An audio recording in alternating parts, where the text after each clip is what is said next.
Good morning. My name is Beth Flowers, and I am the French teacher at St. James School.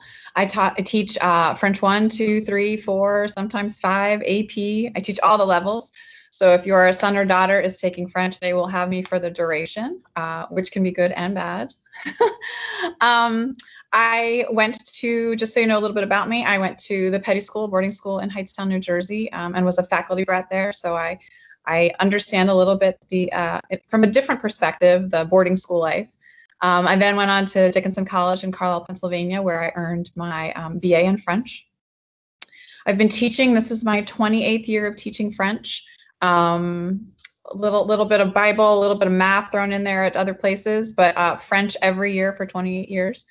I've been at St. James. This is my 13th year now that I have been here. I'm also the head of Holloway House, the upper form dorm for girls.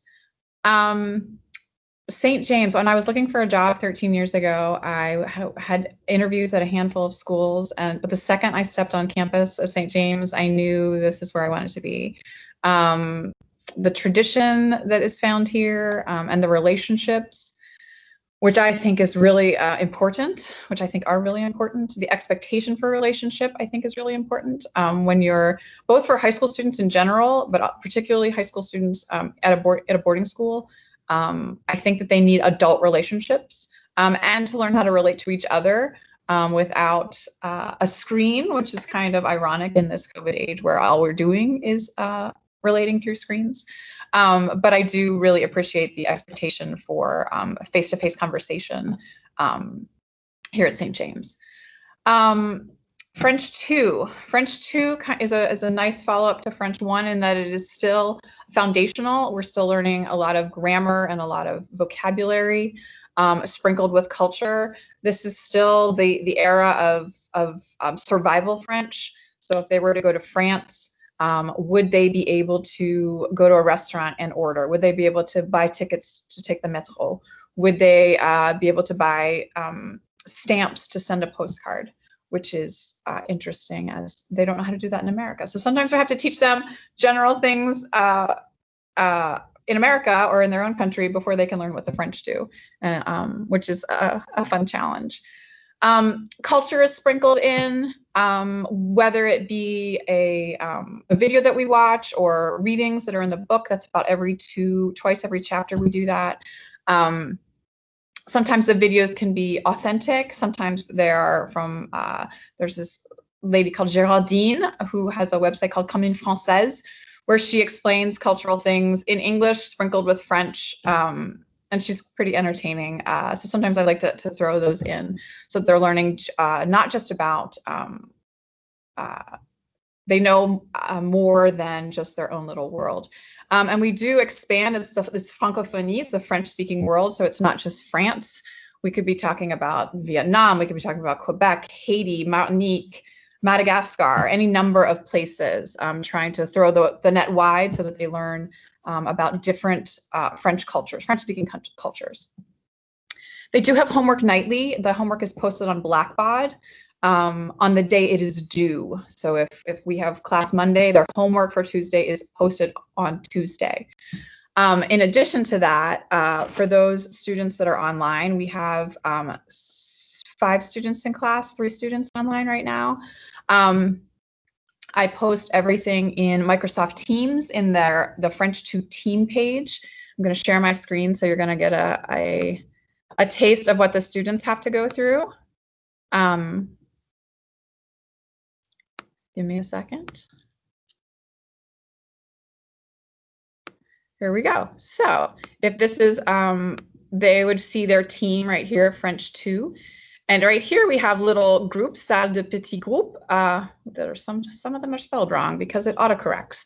Those are for when we have kind of breakout sessions and the students do paired work, and they are able to then work across internet lines. So a student in class could be working with a student online in this little breakout room, so that we don't create just a online class and a in-class class. I want the lines to be blurred so that when we gather together, finally, whenever that might be, as a class, we are one cohesive unit. But I also, in addition to these little group channels. I have weekly channels. So this past week or this coming week from where I'm talking is La Semaine du 12 Octobre. And this first page, you would see anything that they would need. So here's a QR code that we would need for a partner activity. And there's the vocabulary list right there from Quizlet. But up here is files. And in files, I have a dated file for each day we have class. So anything they need for that day of class would be in that file. So for the 12th of October, you can see we have CW, which would be classwork, things that we would use in class, any documents that I might hand out in person. People online would have those. And then HW, meaning homework. The students online would then be able to either download or they can simply do the work on a separate piece of paper and PDF it and send it in. It is not necessary that they have a printer. Let me get you back to where we are. There we are. So it takes with the online versus in person, it takes a little more class time to accommodate the fact that students are learning all over the world with the technology, trying to share my screen and sharing the correct screen. Please do be assured that your student, if he or she is online, he or she is participating in class. I make sure that everyone is called upon at least once or twice during class, whether they do it voluntarily or they are voluntold, they will participate in class. Participation is a grade in French, and I try to impress upon the students that it doesn't matter if what you say is 100% correct, that you will be understood. Can you be understood by what you're saying? And I just want you to get brave and practice. And better to make a mistake in a safe environment than to make a huge gaffe and be in France and everybody be offended. So let's make that mistake in safe company. And most of the time you're going to learn more from saying something incorrectly and being perhaps corrected than if you were thinking it incorrectly and never said it out loud. So you would continue thinking that it was incorrect. So I do encourage a lot of speaking. I do not like to stand in front of the class and talk at the students a lot. There's a lot of practice, and we try to do at least one partner activity every class period, so they are talking to each other, because that is also extremely important. They're not just going to talk to an adult all the time. My time is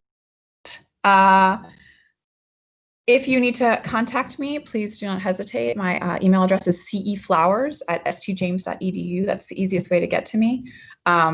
The students also know that. The students can also contact me via Teams. I have told them that it is this great tool that we have, that they have a question, whether they are local or far away on campus, wherever, they can not understand. If they don't understand something, they can message me and say, hey, Ms. Flowers, can we have a quick video call? So much faster to clear something up orally, face-to-face, than it is trying to explain something via email back and forth. It takes so much longer. So the students have that tool also to be able to contact me via Teams, whether it's a quick message, kind of like an old school IM, or a video call if they need to. Certainly I would answer their emails also, but those are the best ways of for them to get in touch with me, and the best way for you to get in touch with me is, as I said, email. Thank you so much for spending some time listening to what your child is doing in my class. And I say to you, bonne journée, which is what I say to my students as they leave. Have a good day. And I hope that you have a good day too. Thank you.